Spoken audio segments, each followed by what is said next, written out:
কসাই ভাইরা রুহটা যাতে তাড়াতাড়ি বের হয়ে যায়, প্রাণটা যাতে তাড়াতাড়ি বের হয়ে যায়, জবাইয়ের পরে আবার ছোট ছুরি দিয়ে স্পাইনাল কর্ডে খোঁচা মারতে থাকে, এটা কিন্তু ঠিক না। এতে করে যেটা হয়, এটা স্বাভাবিক মৃত্যু হয় না, বরং অপমৃত্যু হয়ে থাকে। হিন্দুদের মন্দিরের সামনে কুরবানির গরু জবাই করে, এটা ঠিক না।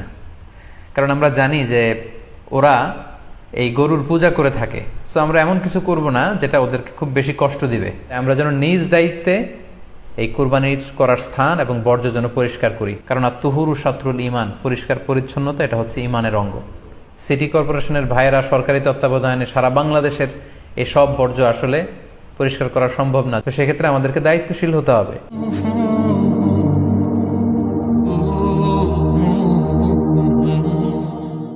এ পর্যায়ে আমরা অল্প কয়েকটি রিমাইন্ডার আপনাদের সাথে শেয়ার করে আজকের আলোচনাটুকু আমরা এখানেই জবনিকা টানবো, এখানে আমরা আলোচনাটি শেষ করবো ইনশাআল্লাহ।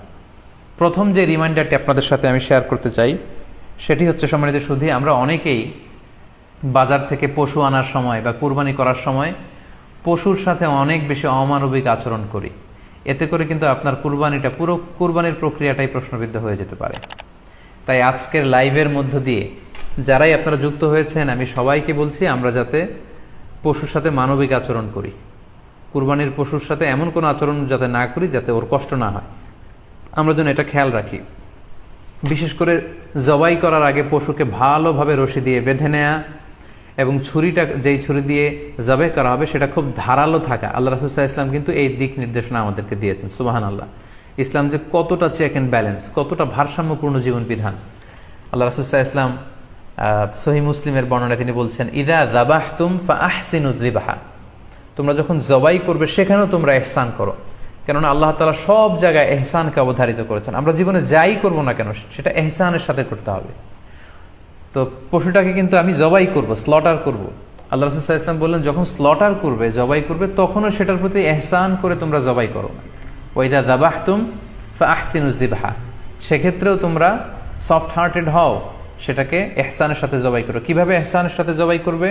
ওয়ালিউহিদ্দা আহাদুকুম শাফরাতাহু ওয়ালিউরিহ যাবিহাতাহু, তোমরা তোমাদের ছুরিটা খুব বেশি করে ধারালো করে নাও, যাতে করে খুব স্মুথলি স্লটারিংটা হয়ে যায়, খুব স্মুথলি কুরবানিটা তাড়াতাড়ি হয়ে যায়, যাতে প্রাণীটার কষ্ট না হয়।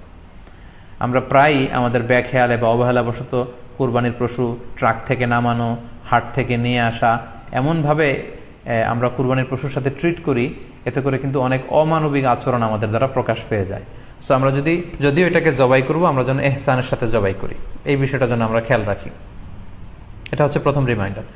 দ্বিতীয় রিমাইন্ডার হচ্ছে, আমাদের দেশে প্রায় এটা ঘটে, জবাই করার পরে অনেক কসাইরা তাড়াতাড়ি এই পশুটার দেহ থেকে প্রাণ বের হয়ে যাওয়ার জন্য ছোট ছুরি দিয়ে জবাই করা প্রাণীটার গলার মধ্যে খোঁচা মারতে থাকে, গলায় বারবার খোঁচা মারতে থাকে। এটা কিন্তু ঠিক না। স্পাইনাল কর্ডে যদি আপনি জবাই করার পরে বারবার খোঁচা মারেন, তাহলে কিন্তু এই প্রাণীটার অপমৃত্যু হতে পারে, অর্থাৎ এটা স্বাভাবিক কোনো মৃত্যু নয়। স্বাভাবিক মৃত্যু হচ্ছে জবাই করে দেয়া, এবং ইসলাম এটাকে আমাদের জন্য বৈধ করেছেন।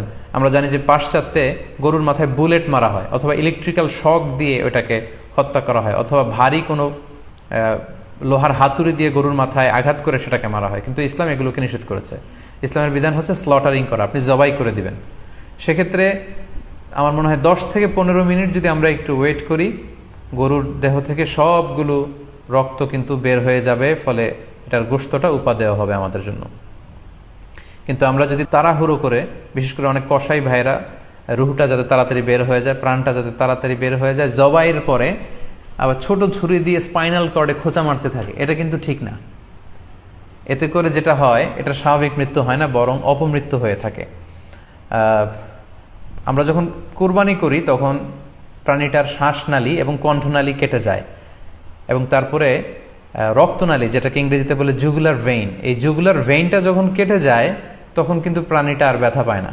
গবেষণায় দেখা গিয়েছে যে যদিও আমরা দেখি যে প্রাণীটা খুব ছটফট করে, লাফালাফি করে, কিন্তু আসলে সে ব্যথা পায় না। জুগুলার ভেইন যখন কেটে ফেলে তখন ব্রেইন তাকে স্পাইনাল কর্ডের মাধ্যমে হার্টে সিগন্যাল দেয় আরো বেশি পাম্প করার জন্য, আরো বেশি রক্ত পাঠানোর জন্য। ফলে দেহের সবগুলো রক্ত গলার ওই কাটা জায়গা দিয়ে কিন্তু বের হয়ে যায়। তো ওই মুহূর্তে আপনি যখন ছোট ছুরি নিয়ে এটার স্পাইনাল কর্ডে খোঁচাখুচি করতে শুরু করেন, তখন কিন্তু এটার অপমৃত্যু ঘটে, এটার স্ট্রোক হতে পারে, এটা হার্ট অ্যাটাক করে মারা যেতে পারে। তাহলে সেটা কিন্তু স্বাভাবিকভাবে জবাইয়ের মধ্যে দিয়ে মৃত্যুবরণ করলো না, বরং হার্ট অ্যাটাক করে বা স্ট্রোক করে সেটা মারা গেল। তখন কিন্তু আপনার কুরবানিটা প্রশ্নবিদ্ধ হয়ে যেতে পারে। তো এই জন্য আমি সকলের কাছে অনুরোধ করব, আপনারা তাড়াহুড়ো না করে 10 থেকে 15 মিনিট একটু ওয়েট করেন জবাহের পরে, এটাকে স্বাভাবিকভাবে, ন্যাচারালি, প্রাকৃতিকভাবে এটার রুহুটা বের হতে দিন। তা না হলে আমাদের কুরবানি কিন্তু প্রশ্নবিদ্ধ হয়ে যেতে পারে। 3 নম্বর রিমাইন্ডার হচ্ছে, আমাদের বাংলাদেশের অনেক জেলায় আমরা হিন্দু মুসলমান একসাথে থাকি। আমার কাছে নিউজ এসেছে যে অনেক জায়গায় অনেকে হিন্দুদের মন্দিরের সামনে কুরবানির গরু জবাই করে। এটা ঠিক না, কারণ আমরা জানি যে ওরা এই গরুর পূজা করে থাকে। সো আমরা এমন কিছু করব না যেটা ওদেরকে খুব বেশি কষ্ট দিবে। সো অনেকে শুনেছি যে উস্কানিমূলকভাবে তারা একটু দেখিয়ে দিতে চায় বা তাদের উপর প্রতিশোধ নিতে চায়। এরকম করে অনেক সময় হিন্দুদের বিভিন্ন গ্রামে মন্দিরের সামনে এই কুরবানির ব্যবস্থাপনা করা হয়। আমি বলবো যে আমরা এটা যাতে না করি। আমরা হিন্দুদের যে উপাসনালয় আছে, আমাদের হিন্দু ভাইদের উপাসনালয়গুলোকে স্কিপ করে এমন জায়গায় কুরবানি করব যাতে করে তাদের এই দৃশ্য দেখা না লাগে এবং তাদের এবাদতগাহের সামনেও যাতে আমাদের এরকম পরিস্থিতি তৈরি করতে না হয়। আমরা যাতে সাম্প্রদায়িক সম্প্রীতি আমাদের আবাদতের মধ্য দিয়ে বজায় রাখতে পারি এবং কোনো ধরনের উস্কানিমূলক কর্মকাণ্ডে যেন আমরা কখনোই যুক্ত না হই। 4 নাম্বার এবং সবচাইতে গুরুত্বপূর্ণ পয়েন্ট হচ্ছে, জি খেয়াল করে শুনুন, আপনাকে বলছি, 4 নাম্বার পয়েন্ট হচ্ছে যে জবাইয়ের স্থান এবং বর্জ্য কুরবানির পরে এটাকে নিজ দায়িত্বে পরিচ্ছন্ন করুন।